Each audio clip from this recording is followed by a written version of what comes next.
So today I'm taking a look at a couple of videos on climate change. Now, I don't believe too many people are going to deny that climate change exists. I mean, it has existed for all of Earth's history.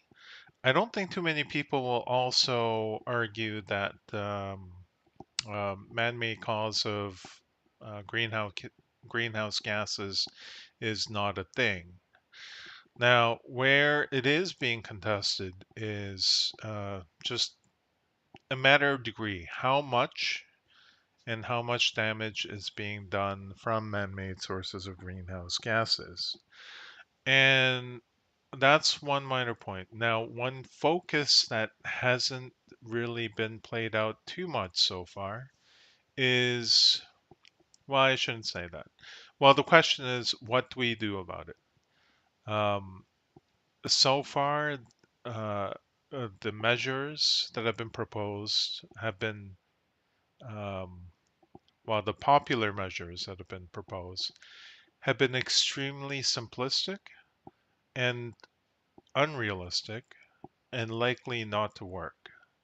So if there's too many greenhouse gases, the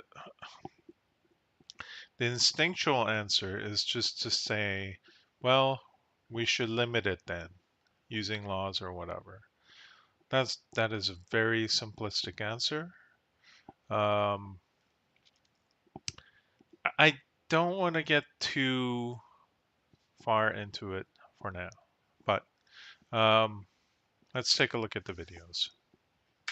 Environmentalism is supposed to be about protecting the environment, and most people are completely in favor of that. But the So this is a video on Fox with Tucker Carlson and Jordan Peterson as guest. Now, Jordan Peterson um, has been commenting on the climate side of things. Because he's been interviewing a lot of people um, on the topic of climate change. So, certainly he's a psychologist, he's not a climate scientist, but um, he brings to it his thoughts based on his long form interviews with probably some of the most influential people in the field. Sort of, kind of, um,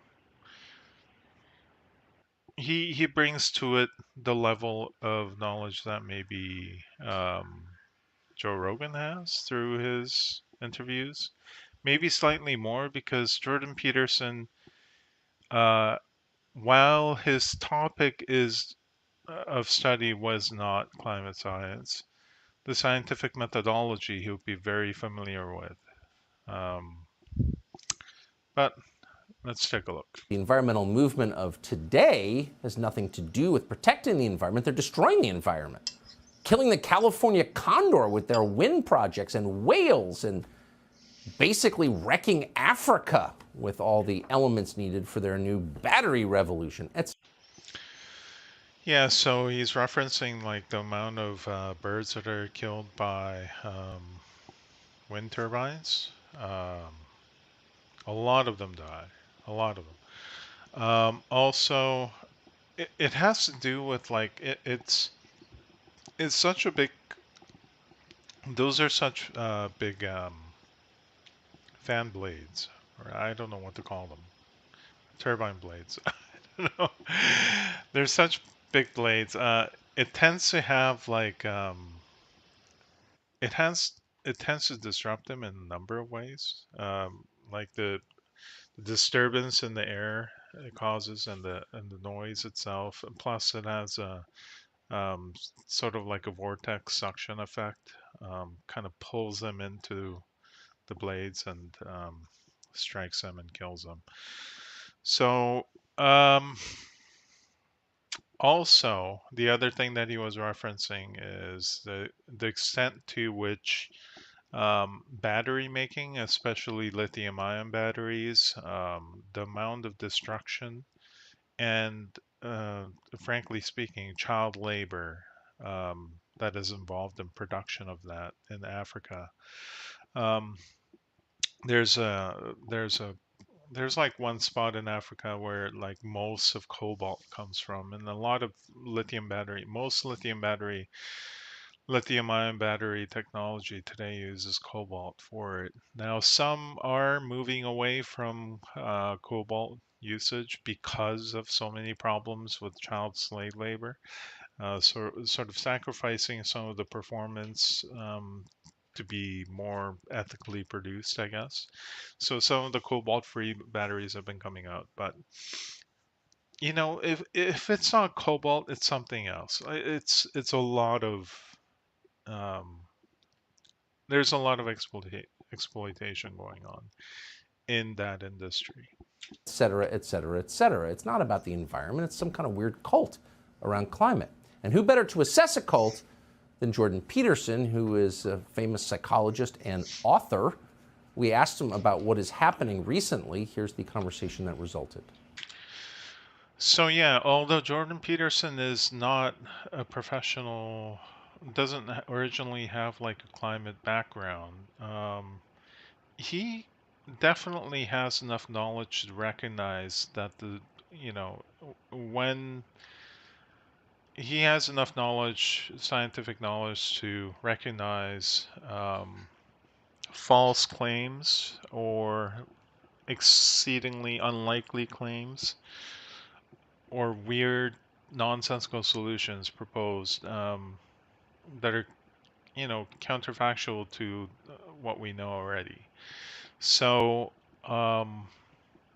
and to the extent why people hang on to those weird solutions or weird analyses of the issue, um, there he can kind of bring his own expertise into play, sort of telling us what's going on with these people that are consistently leaping to the wrong conclusions or hanging on to the wrong solutions. Jordan Peterson, thank you so much for coming on. Just to begin with the premise that the modern environmental movement doesn't seem to be doing a lot for the actual environment. It's my observation. What do you think that's about? Well, I think the best example of that's probably both Sri Lanka and Germany. I mean, Sri Lanka is an absolute wasteland at the moment as a direct consequence of idiot, hypothetically environmentalist policies. And then in Germany, energy is much more expensive than it was. It's much more unreliable than it was. The Germans are dangerously dependent on dictators and the Russians. And that's all a consequence of hypothetical environmentalist policies. So even by the standards laid down by the environmentalists themselves, the policies that were put in place that were pro-environmental are failing. But there's something that's even deeper lying underneath the surface. Alex Epstein has made a fair bit of this in his new book, Fossil Future, but I started delving into this, I guess, 30 years ago when I wrote my first book, Maps of Meaning. So, Tucker, it's become pretty clear recently, as a consequence of converging evidence from a lot of different disciplines, neuroscience, artificial intelligence, and literary criticism, odd bedfellows, by the way, and there's more scientific and humanities endeavors involved in this convergence than those, that the structure through which we see the world is essentially a narrative, is a story. Yes. And so, and in fact, I asked the world's greatest neuroscientist about a month ago on my podcast, Carl Friston, if even our object perceptions were micro stories. And he said that that was clearly the case. And he's speaking as a scientist, by the way. And so that begs a question. If we see the world through a story, what is that story and what should it be? And what are the fundamental elements that the story has to contain? And so the environmentalists offer us a story to live by, and it's a pseudo-religious story, and it essentially elevates the biosphere, the earth, Gaia, the earth goddess, let's say, to the status of primary deity, and characterizes her as sort of a waif-like, innocent victim, easily taken advantage of and fragile. It casts the entire... So something that I kind of Okay, a couple things. He cites Germany and Sri Lanka. Now, I don't know. I don't know too much of what has been going on in Sri Lanka. I'm gonna have to dig into that background a little bit. On the German side, Germany is almost seems to be almost in a perpetual energy crisis. It, the, it Germany has a population. That population needs energy, and if you don't meet that level of energy, um, it's not just an inconvenience, right? It's gonna be like elderly people not having air conditioning when they need it. They get too hot. Um, not getting enough heat in the winter. Like it is basically climate related death. Um, a lot of that is on balance. And the problem with Germany was that, unlike France, Germany doesn't have a robust nuclear energy program because, for whatever reason, the environmental activists have been strongly against nuclear energy, despite significant technological advances that make modern reactors much safer. So France doesn't have this problem. France is virtually all nuclear, and it doesn't really face the same energy problems that Germany does. And one of the ways that Germany had to cope with it is that after debilitating its own nuclear program, it's essentially importing energy from Russia in the form of a pipeline of basically petroleum based energy, right?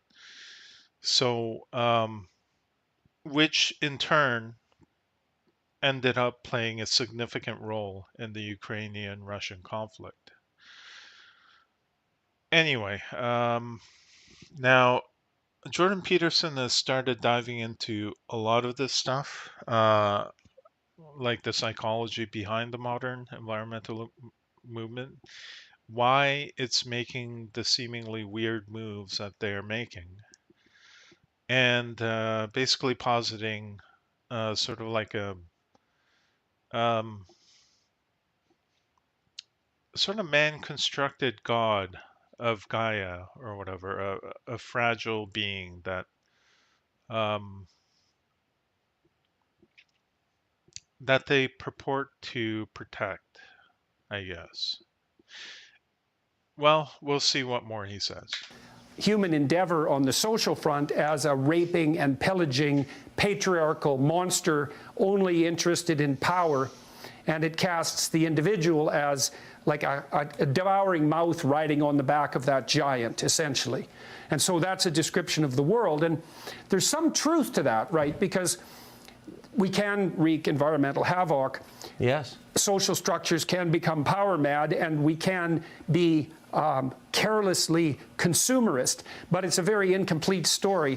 It demonizes in a very pathological manner. So when you hear people say things like, human beings are nothing but a cancer on the face of the planet, or there's too many people on the planet for the earth to feed, let's Yeah, exactly. That was what I want to cite. Basically, this metaphor of humanity as a cancer on Earth, and that it's almost accepted that there is overpopulation problem. But if you think about it, it's like, what do you mean there's an overpopulation problem? Um, it m- it almost seems to imply. I mean, does that mean that there is like a limit to a population that is ideal? And what is that limit to a population? Now, a lot of the time, what's not incorporated into this is the fact that humanity, as a technological species, it has managed to break its own boundaries with technology, right? Like without technology, if we did not have the technology that we did, uh, then yes, we are clearly overpopulated, even locally. Um, as well as globally. Like even locally, I mean, if we didn't have the technology that we did today, today's cities would be impossible. It's a foodless wasteland that nobody could live in if we didn't have today's technology. But we do. We have today's technology. We are able to mass produce food through farming technological advances, where we are able to transport those and we are able to have a distribution system, and basically have a trade system robust enough through modern finance to support all that. And this is all technological advances that humanity has been able to achieve this through. So, are we overpopulated on this earth? Not really, if we take in our technology into account. If we take our technology into account, it is not true that we don't have enough food to feed the population. We do, actually. The only reason why we can't feed everyone on Earth is economics and politics. Every day we're destroying uh, just untold amounts of food because if we were to distribute them instead of destroying them, it would destroy basically the current economy as we know it, essentially. So, in order to distribute food to those who can't afford it, somebody actually has to buy that and then distribute it so that it will not get destroyed, kind of thing. If nobody buys it, you can't just hand it over because it will essentially destroy the balance of the economy that we have. Anyway, let's continue. Say, then you're seeing reflections of that underlying pseudo-religious narrative, and it's extraordinarily dangerous. Now, the reason that you can see that in some ways it's a religious structure rather than a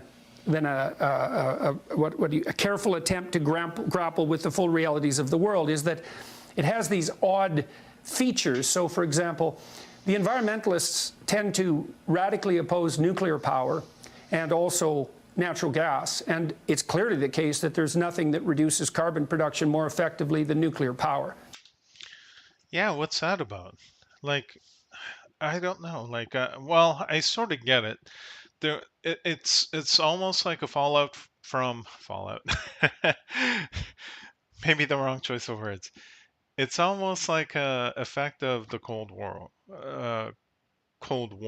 in the 80s. So there's this great fear about nuclear energy, and it's been sort of, you know, exacerbated by um, like famously known incidents like Chernobyl and Fukushima and stuff like that. But the thing is, um, if you take into totality of consideration, if you count the number of people who died from smoke inhalation from burning coal or wood or whatever, it vastly outnumbers anybody that died from any nuclear incident whatsoever. Um, so nuclear energy is the type of energy that will get people to get off, um, well, what's termed as fossil energy, right? It'll get us off petroleum-based products as an energy source if you can provide a cheap, nearly infinite amount of energy from um, nuclear power plants. Now, natural gas, LNG, liquefied natural gas, that is the best interim form of energy to reduce carbon footprint because what it does is it is a form of energy that is very well suited to distribute to those people who are cutting and burning wood right now. Uh, like one of the things that you don't want is people to start just wiping out old growth forests and just burning wood just to survive for energy, right? Um, Also, not only is it destructive to biodiversity, but it is also extremely harmful. Um, LNG burns very clean. Wood does not. Like if you inhale a bunch of wood smoke, that is definitely not good for you. LNG is as long as it's, as long as it's um, processed well, and the production is inspected, it is very, very clean form of energy that is not that, you know, um, not nearly as harmful to your health as burning wood, for example, or coal. That's, I don't think anybody with any Yes. sense ever debates that. And it's also clearly the case that if we were careful with nuclear power, and we could be because we've been building nuclear plants for a long time, that we could be providing extremely low-cost energy to people, especially poor people throughout the world. But we are not going to do that. In fact, we have an anti-energy policy in place, especially in any places that are ruled essentially by the left. And the consequence of that is, well, I just saw today, UNICEF just released a report showing that there's been a 25% increase in the last year and a half in the number of women and children that are starving around the world. It's a direct consequence of the increase in energy prices, which are in themselves a direct consequence of anti-industrial policies put in place by hypothetically well-meaning, deluded, pseudo-religious environmental worshippers of the apocalypse. So the facts that people ignore is that the biggest thing that reduces greenhouse gas production is lifting people out of poverty. They've shown that over and over. Like there's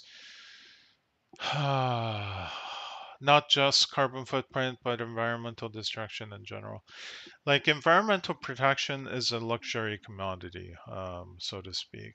If you're fighting for your own survival, environmental protection is probably at the bottom of your list of things that you care about.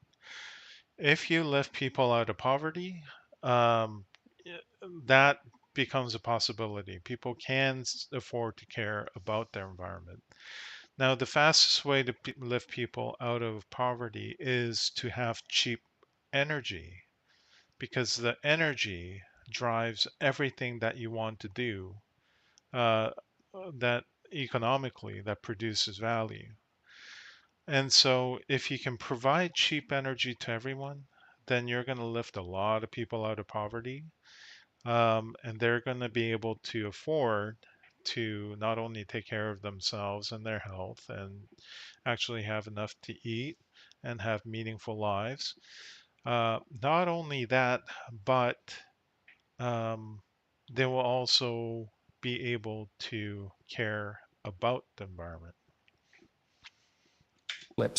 It's an appalling situation, and it's likely to get worse, I would say, before it gets better. Not cheery, but probably true. Subscribe to the Fox News YouTube channel to catch our nightly open. All right, so let's take a look at the next thing. So the Dutch farmer rebellion reported by the Rebel News. Rubbish. It's leftish rubbish. The real aim here is to get rid of our farmers for some leftish nitrogen kind of. So the thing is, the issue in the Netherlands is limitation of nitrogen use in farming, and that is killing the small farms, for sure. Same thing is sort of happening in Canada as well. There are limits being set to the amount of fertilizer you can use and stuff like that. Let's take a look. agenda and to make room for even more non-Western immigrants, asylum seekers, and build houses and centers for them, and something that is totally different than the current elite is telling the people. This is Callum Smiles for Rebel News here in The Hague on the day of the Dutch farmers' protest. Now, the Dutch farmers are having to protest because the government simply will not back down with their radical, dramatic nitrogen emission reducing policies, all in the name of climate change, which is sure to cripple many farmers. Now, behind me is a secret meeting location where both Dutch farmers and truckers have met just before the protest starts. Now, some of the Dutch farmers Okay, so it has to do with nitrogen emission. So sorry, a little correction on what I described earlier. are having to head So that means that it's going to affect farmers, but also related industries as well, like truckers and stuff like that too, right? towards a separate demonstration on a beach because the authorities have threatened them with both time in jail and a €4,500 fine for attending today's protest. Many of the farmers are financially suffering already, so they couldn't risk being prosecuted and fined by the police. While some headed to the beach, I decided to stay with the rest of the group before they set off for the protest.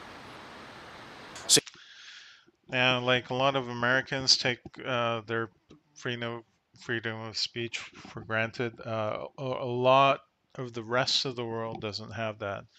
Although I should say, like even in America, they seem to be having trouble hanging on to their free speech, which is actually protected constitutionally, but which doesn't seem to be respected by the government.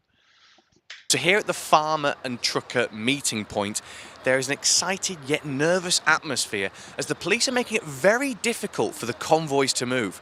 One of the convoys has already been stopped by the police, and now the truckers behind me, they're planning what is the best route to get towards Zuider Park without police interference. So we're heading towards Zuider Park now, but the farmers and truckers have decided to do it in smaller groups because the police have already stopped one convoy. This behind me is my transport, so I'm going to go get in.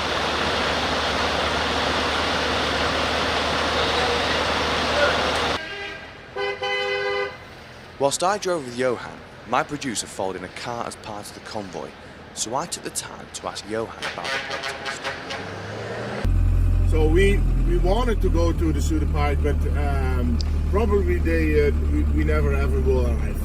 They won't let us. They have so fucking many policemen, ME mobile. The task force, and they have hired big water tanks from Germany. Yeah, they want an escalation. So you think the government they're actually trying to get you to be violent to justify tougher measures? Oh yeah. Yeah, I mean, if you take the Canadian trucker convoy protests as a lesson, yeah. In Canada, they basically let them right in to downtown core of Ottawa and let them stay for quite a while and actually try to sort of wait out until they can elicit some kind of a violent action from them so that they can crack down hard. They failed. They, in fact, actually tried to fabricate a bunch of things, right? Like the entire thing of dancing on tombs of soldiers or uh, demanding food from homeless shelters or um, all sorts of things. Uh, they said that there were a bunch of Nazis and flag waving Nazis, when really there was like one that was waving a Confederate flag, which didn't make any sense. He was in full mask, and everybody told him to leave, that kind of thing. So, also, we are seeing a lot of footage released from Tucker Carlson's show these days of the amount of lies that they're telling about the January 6th protests, they're still saying multiple police officers were killed by the protesters, but nobody was. You know, they're just flat out lying. So, and it's coming out that there were a lot of false flag people. Like there was Ray Epps is probably the best known one, but there was somebody else that was breaking windows and trying to blame the protesters and all that stuff, right? Yeah, for sure. I asked Johan if all this was coming from the Dutch government. Who do you think decides all this? It's the World Economic Forum, Klaus Schwab, these are the people, but it is the elite. Well, that's a pretty good answer. It is elite. It doesn't matter which level of government. It could be at a local level. It could be at, I don't know how things are organized in the Netherlands, but it could be state level or provincial level. It could be at the national level. But, you know, of course, all these national leaders get together in these sort of global associations, right? So, I mean, UN, there's the various climate accords like the Paris Accord. There's economic organizations like WEF and stuff like that. It is the 1% elite. The 1% elite. I'd say it'd be like probably 0.01% or something. Who wants to have control. It's all about control of the humans. After a bit But yeah, the 1% is sort of like a throwback to the Occupy movement. of a bumpy ride, we arrived at Zuider Park. When I was driving here with Johan in his tractor, he was telling me how a lot of the farmers have been scared into doing this, to attend this protest today, because one of the things the government have done is that they've said tractors will be fined, not truckers. So it's almost like they've found a nice legal loophole to make sure plenty of people arrive for today's protest. So we finally made it to Zuider Park, much to the surprise of my tractor driver, Johan. The police encountered us in the road. They stopped us and said, "You can't be here." And he simply told them, "Yes, I can," and drove on.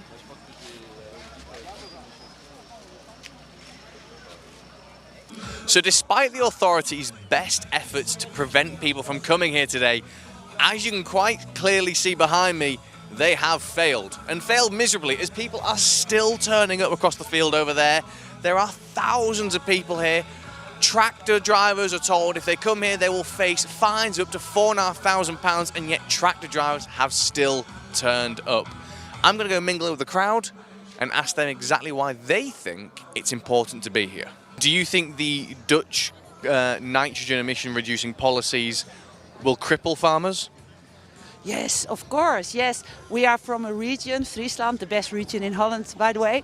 But we see the farmers around us and we know how important our farmers are. How will we eat if we don't produce food? But also for all those families, they are there for centuries. It's their country. They made it. They made it bloom, you know. What do you make of the Dutch government's nitrogen emission reducing policies? It's all bullshit, man. They're lying to us. They're lying to our faces. They're trying to steal the companies from the farmers, and they're trying to take our freedom away from us. And Man, that's like echoes of Depression era understanding of what's going on. Well, this has happened throughout every time there's some kind of economic squeeze. The elites profit because they're the ones that have the war chest of cash, and they're the ones that are usually the money lenders in the society, right? The elites. They have the capital to lend you the money to the farmers, and when things go south, they're gonna they're gonna try to do everything to extract the maximum amount of wealth out of you when there's an opportunity. so that a lot of farms go out of business. They're basically they foreclose, then they sell them off, and basically that's that's their way of making a significant profit. Um, And anyway, if they go ahead with it, what sort of impact do you think it'll have to just the normal people in the Netherlands? Well, there's already 1 million people that are living under poverty level, so I think that will be worse. And I think that people will get fed up and they will come into protest. well, we already seen it happen, right? When the economy went south, basically, like companies like BlackRock were buying up all the properties, driving up the rent prices, squeezing people out of their rental homes, squeezing people out of being sort of mom and pop property holders through the sheer amount of like um, legislated nonsense and basically pricing them out. To be honest. What do you make of this, the nitrogen emission reducing policy set by the Dutch government? They set their borders so narrow. I think we will, in a few years, we will be a third world country. And do you think this comes from the Dutch government or the WEF? I think the Dutch government has tied themselves to the big guys, to the World Health Organization. Yeah, basically everybody. Like the elites are tied to the other elites, and they're all sort of beholden to the super elites. And stuff like that. And we have Europe that's also very, the laws of Europe go above the laws of Holland.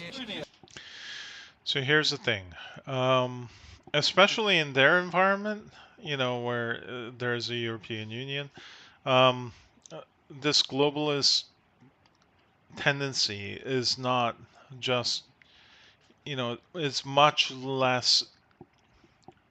more prominent there than it is in North America. And also, a lot of people are going to sort of dismiss this as a sort of like a conspiracy theory or whatever.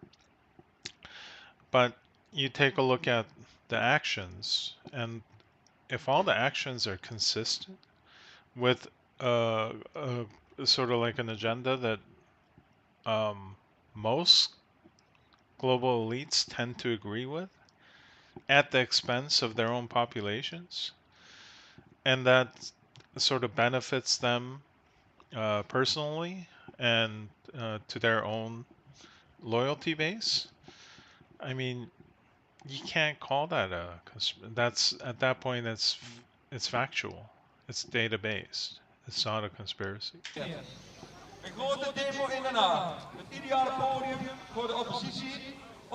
World famous Dutch politician Geert Wilders is here, and I'm going to try and ask him a question. Yes. Mr. Wilders, what do you make of the nitrogen emission reducing policies? What do you think the real story is? Well, I think it's leftish rubbish. The real aim here is to get rid of our farmers for some leftish nitrogen kind of agenda, and to make room for even more non-Western immigrants, asylum seekers, and build houses and centers for them, and something that is totally different than the current elite is telling the people. Farmers, truckers, politicians, commentators and activists all spoke at the event about how detrimental the Dutch government's plans will be for the whole of the Netherlands. Well-known commentator Eva Vladingerbroek also spoke at the protest. So Eva, what do you make of the Dutch nitrogen emission reducing policies? Do you think they have anything to do with climate change at all, or do you think it's more about controlling people? No, they're a total lie. Like, the whole thing is made up, it's only a problem on paper. It's just a premise, a pretext really, that our establishment is using to steal our farmers' land. That's what I just said in Dutch, and I'll say it in English again, because it's the truth. There's no truth to any of the nitrogen bullshit. I'm sorry to say it that way, but that's what it is. I mean, the fact that so many farmers here now are considering, for example, to move across the German border like 100 meters, and put the whole thing down again. That shows you how arbitrary all of this is. Yeah, so anything that Netherlands shuts down in their own borders, it's just gonna happen somewhere else, right? Let's not kid ourselves. Um, right now, a lot of countries are sort of pretending that they're being carbon friendly by simply offloading um,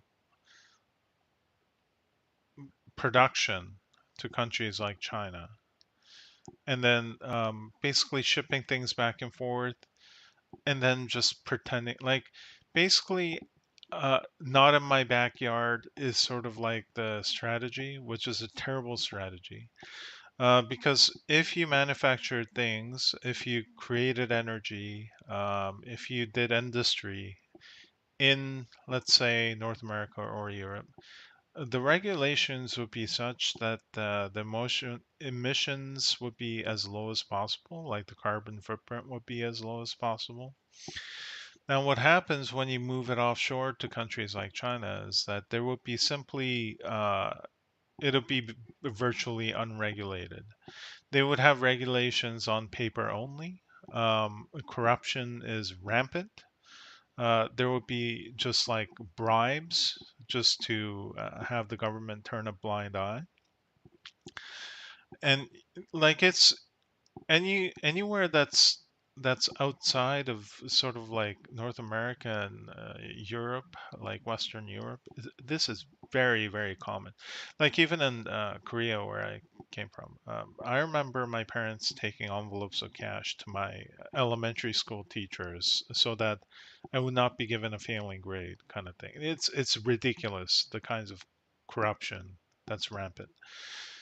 So it's just gonna, you just pay to basically not have it on your backyard at the cost of having extremely high carbon footprint compared to what you could do yourself, just so that you can virtue signal that, hey, we're reducing our carbon footprint. Are you though, really? Because you just basically just contracted it out. It doesn't make any sense. It's not real. What I see is that a problem has been created in order to put something out there that has nothing to do with climate, and it has to do definitely with complete control of what people own, how people do the farming, what they have to give to provide, what they have to contribute in the national and international economy. That is how I look at it. So speaking to many of the protesters here, many of them think that actually these nitrogen emission reducing policies have nothing to do with climate change, but are actually in fact all to do with population control. So why do you think Mark Rutte is doing this? Well, in a collectivistic transition, in a communist revolution, you will always have the first attack at the farmers because they have land and they produce the food. And the aim, I think, So it seems like a lot of the sort of the story that look, the farmers are not buying the story that the government is telling them. The story of we're going to limit the amount of nitrous oxides that you can produce, basically the amount of fuel that you can burn, the amount of fertilizers that you can create and use. We're going to limit that so that we can reduce the amount of carbon emissions that are coming out of that Dutch farmers are producing. They don't seem to be buying that story, and they have pretty good reasons. Like mentioned before, they're just gonna if farming is diminished in the Netherlands, that's just gonna move somewhere else. That farming business will go somewhere else because the demand is not gonna go away. Right? So it's just gonna get done somewhere else. It's not gonna, and it's not like climate change, human contribution to climate change is like a local problem. It's not like what's produced in Netherlands is going to affect only the Netherlands. So it is a problem that is global, right? But if you're just going to shuffle the problem to a different location, you're not really solving anything. So when they're faced with the fact that the problem is not really getting solved, and especially given that there are better solutions out there for reducing climate or reducing the carbon emissions at a global scale, then they start having to look for other answers. And the other answer that they seem to sort of gravitate towards is sort of like a globalist communist agenda to strip ownership from individual and small scale farmers, and then um, put the control of all that to the elites. Because in any communist society that we've seen in history, all the power went to the elites. Everybody else were under totalitarian control. And supposedly that this is the form of communism until the theory is that eventually the elites are going to give up on their own power position and everybody will own things equally. Of course, we've never seen that happen in any communist society. And of course, that's not going to happen because it's so counter to human nature. So that seems to be the answer that they gravitated towards. I might be wrong, but the aim, I think, is to reduce the middle class, reduce all the entrepreneurs. And the first attack. And by the way, to counter that narrative, the answer is not to just pay your media and just call them conspiracy theorists. The solution, if you actually have airtight data and argument, is to just present it, right? Make your position irrefutable by the virtue of its facts and its reason.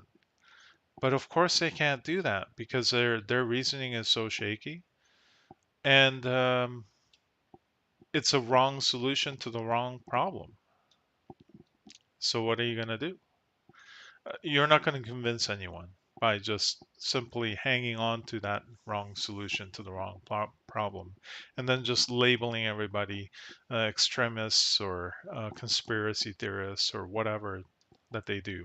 Because always on the farmers, and then you've got the fishermen, and then you've got the bakers and the butchers and the middle class entrepreneurs, and once they've finished that, you have a gigantic state, the almighty state that controls everything, and there's no opposition anymore, and that's the sort of transition that I feel we're in. That is a transition that a lot of people in the US are arguing for, despite the fact that it has one of the robust anti-government culture in America.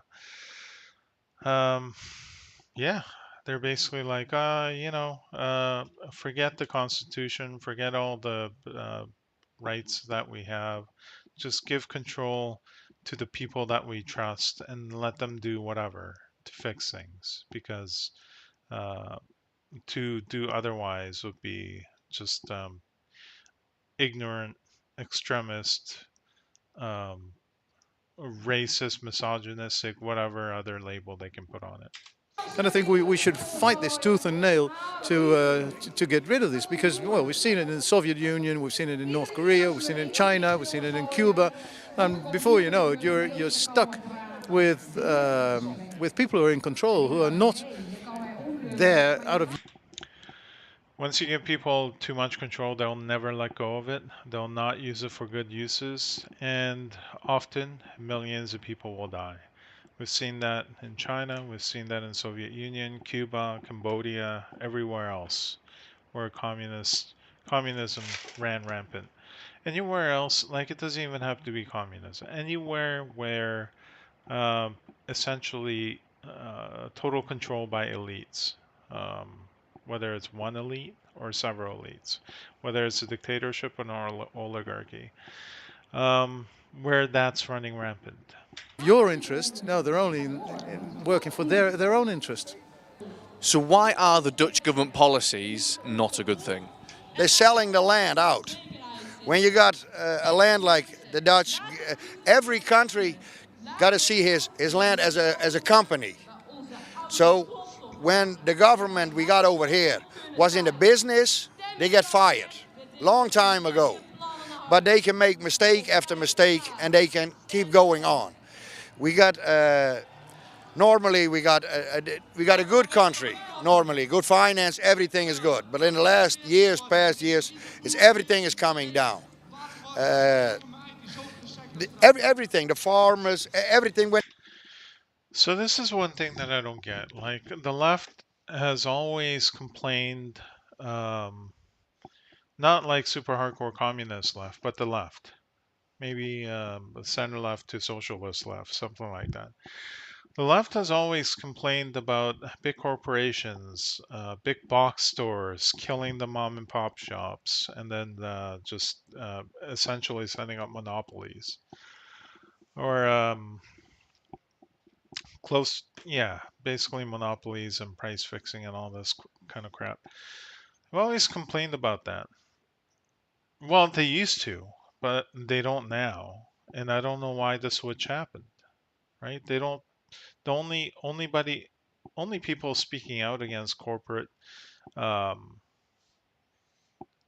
corporate monopolies and their unreasonably influential effect in our society is like people like Jimmy Dore, and they're being like, people like that are being labeled as far right by the rest of the left, which doesn't make any sense because the left has always, the old school left is gone. Like, even, I mean, I remember back in the day, like the battle against the G nations. There was a G Nation protest in Canada that went pretty south. There was like battle for LA out on the West Coast. Um, and even more recently, like Occupy Wall Street and things like that, right? What happened to the left? They basically disappeared. They ended up being like street enforcement for big pharma in the last few years, which is completely just puzzling to me. But anyway. When you sell the land out to the European Union, what Brussels wants, that we got to do, it's not possible.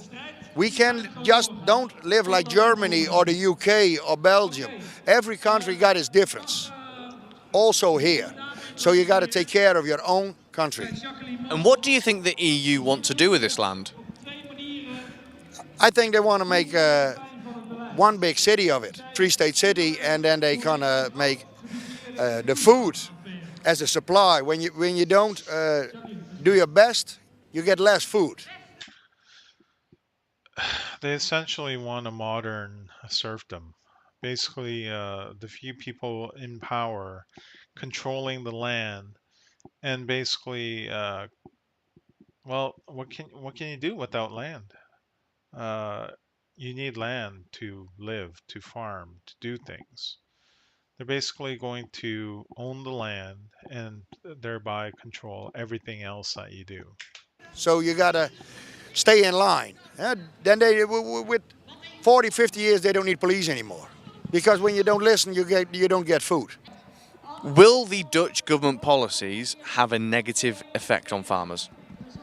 Yes, very negative. And not only on the Dutch farmers, it goes global. Dutch farmers are a big, hoe zeg je dat voorbeeld? A big, well, the rest.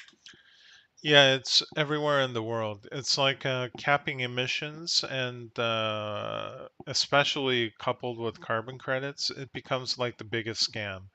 It becomes a way to extract wealth out of farmers or other people that are producing things, and especially detrimental to small scale farmers because they can't they simply don't have the funds to ride that out year after year.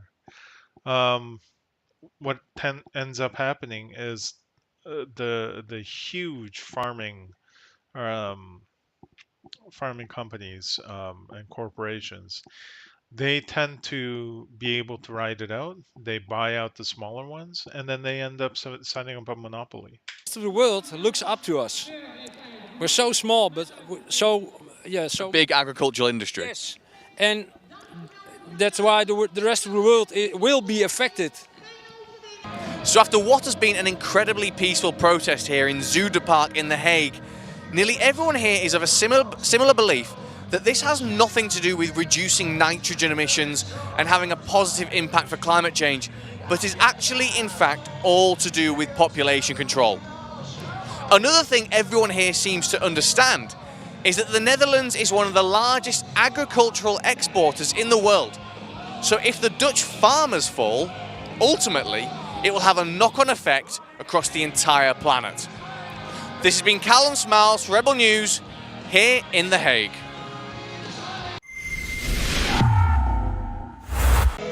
If you've enjoyed all of our farm... All right, so that's it. Okay. So a couple video clips that ended up being very different from each other. I thought they would be a little bit closer, but anyway. So yeah, the reason why the climate change analysis and and especially like very simplistic measures as locally capping emissions, why that's nonsensical, why that doesn't work, that's why that's dumb. First of all, let's take a look at global emissions by activity. So if you take a look, most most of it is coming from energy, so I get that. Agriculture is about 11%. Now, a lot of the energy going into now I don't know. This is according to the C2ES website. Now, I don't know if the energy being used to produce agricultural products is under energy or under agriculture. I'm not sure, but let's say like agriculture also has a slice of the energy pie here. Even so, let's see, transportation 15%, other fuel combustion, it wouldn't be manufacturing and construction. It likely wouldn't be electricity and heat. Well, maybe some. But anyway, like let's say, uh, you know, it's a percentage, right? Now,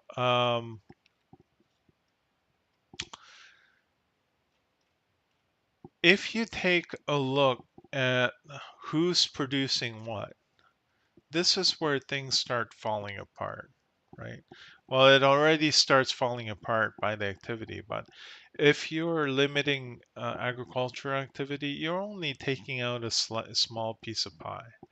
Uh, Probably 11%, maybe, possibly, if this energy pie also includes things used for agriculture that's not within this agricultural slice, then maybe a little bit more as well. Let's say 11% of all energy. So 11% of 72%, somewhere around like 7.3% or so, 7.2, 7.3%, something like that, right? Let's say it's 17% of activity. But um, notice how the European Union contributes to 7.6% of the greenhouse gas emissions. So 17% of 7%, like, come on. So are we talking about like 1 or 2% of global production? Is that what we're talking about? And is that what we're going to use to kill a bunch of farming businesses so that they will essentially basically remove a slice from the European Union bar and basically top it on somewhere else, whether it's, another European Union country, or maybe it's India, maybe it's Russia, maybe it's China, Maybe it's America. I mean, if you're slicing it here, it's not like, the demand is going to go down by that much. It's going to redistribute itself somewhere else, right? So you're not really getting anything done. Plus, if you take into account, like, okay, is agriculture really the biggest source of where the biggest carbon footprint is? Let's take a look at this article, Green News from Euronews.com. Billionaires responsible for million times more emissions than average person, Oxfam report finds. Right? Billionaires are responsible for a million times more greenhouse gas emissions than an average person. Okay, so just 125 billionaires emit 393 million tons of CO2 each year, equivalent to the yearly emission of 85 million cars. So what are we talking about here? Why are we, if you are serious about carbon emissions, why are you not targeting the elites, right? Why are you targeting farmers? It doesn't make any sense at all. A handful of billionaires has the same emission as France or Egypt. Imagine that. Like you could take all of your greenhouse gases in France or Egypt and basically make it into a zero if you cut out the emissions of 125 billionaires. That's amazing, right? So the analysis of the problem is simplistic. The solutions are wrong, and it's targeted at the wrong people, at the wrong industry, and it wouldn't, in the end, fix the thing, right? It just doesn't make any sense. So that's why people are speaking against it. If you're going to convince them that they're wrong, I mean, you have to come at them with facts and evidence and reason. It can't just be, you can't just focus on, well, climate change is real. Because, okay, let's say it's real. Why are your solutions so terrible? Why do your solutions suck so much? And why are they targeting the wrong people, wrong industry? And why don't you do things that have a proven track record of reducing emissions, such as expanding on your LNG production in a clean, environmentally safe way, so that people don't have to like slash anything, any organic material, and then burn whatever they can, because that's the most destructive thing, pollutant wise, greenhouse gas wise, and health wise, right? Why don't you do that in the interim? And for the long term solution, start focusing on nuclear power so that you have cheap, unlimited energy. It's getting to a point where it's like you even have nuclear reactors that have been shut down previously, and it would virtually cost nothing to spin them back up and then have a lot of clean, cheap energy. But they won't, because I don't know. It's like Jordan Peterson said, the environmental movement, in by and large, it tends to have these weird beliefs that are almost religious, and they won't let go of it. So, regardless of how destructive to local biodiversity and environmental protection that climate change measures are, they'll continue doing that. They'll just say cap emissions, enact carbon credits, and there we go. We'll be good. No, that doesn't solve any problems. It's a terrible solution. It's a terrible solution to the wrong problem. Focus on the things that have a proven track record of working. Focus on nuclear energy. Focus on LNG over burning wood. Lift people out of poverty so that they can afford to actually care about the environment. That's the best bet you have, and it's been proven in history by data. Anyway, that's all